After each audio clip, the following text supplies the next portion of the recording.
ৰাতি ৩টা ২:৩০ বজাত হৈছে ছাৰ। এতিয়া আমিতো ক'বলৈ নোৱাৰো যে এনেকা নিজের কথাটো হৈ গ'ল। শুই আছিলো যে মানুহজন যেনে তেনে বাচি কিনে ওলাই গ'লো। আৰু ল'ৰা ছোৱালী ইমান সৰু সৰু আছিলে ওলাব পৰা নাই মই ছাৰ। আপুনি অকণমান মোক চাই দিব।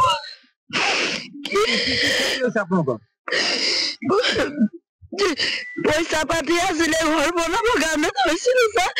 ঘৰ পাতি আছিলে একোৱে ওলাব নোৱাৰিলো। কিমান কিমান কিমান পইচা আছিলে ৫-৬ লাখ মান টকা আছিলে। ঘৰ বনাবৰ কাৰণে আনি কিনে থৈছিলো ছাৰ। বিয়া খাব ভনীৰ বিয়া আছিলে, তাত বিয়াত চবে বহিলো। বহি কিনে আহি কিনে অকল বিচনাত পৰি কিনে টোপনি গৈছিলো। তাৰ পিছতে এনেকুৱা হৈ গ'ল।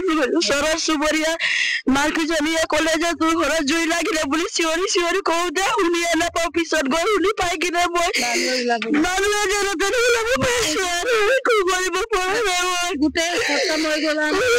সব জ্বলি কিনে খতম হৈ গ'ল। কৰি কিনে গোটেই আমি মানুহে ওলাব নোৱাৰিলো। একো এটা ল'ব নোৱাৰিলো। যি কাপোৰ পিন্ধিছিলো এইটো থাকি গ'ল। আমি যেনে তেনে ল'ৰা ছোৱালী লৈ কিনে ওলালো। অকমান দেৰি হলে আমি মানুহ ওলাব নোৱাৰিলো হয়।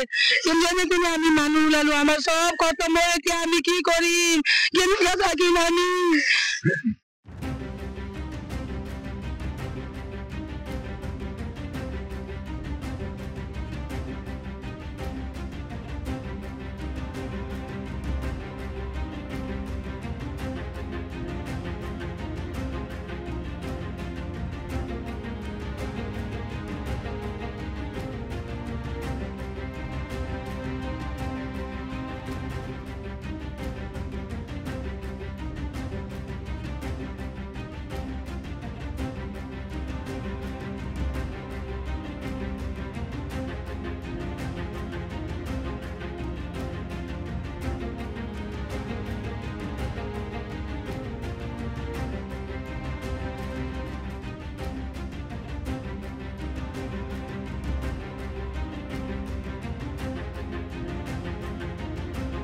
ৰাতি ৩টা ২:৩০ বজাত হৈছে ছাৰ।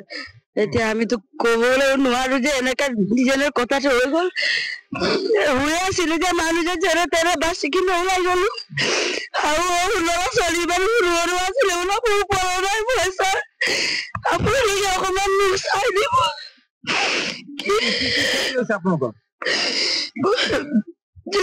পইচা পাতি আছিলে ঘৰ বনাব কাৰণে থৈছিলো ছাৰ। ঘৰ পাতি আছিলে একোৱে ওলাব নোৱাৰিলো। কিমান কিমান কিমান পইচা আছিলে ৫-৬ লাখ মান টকা আছিলে। ঘৰ বনাবৰ কাৰণে আনি কিনে থৈছিলো ছাৰ।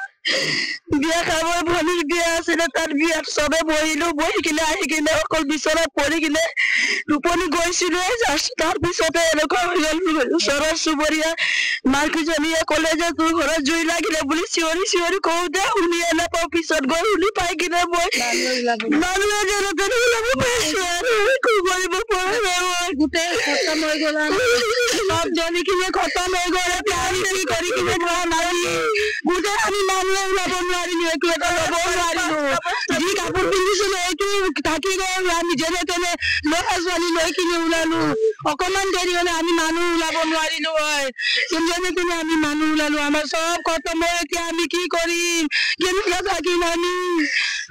যিকোনো খবৰৰ বাবে যোগাযোগ কৰক 7099017330 লগতে 7099017110 নম্বৰত।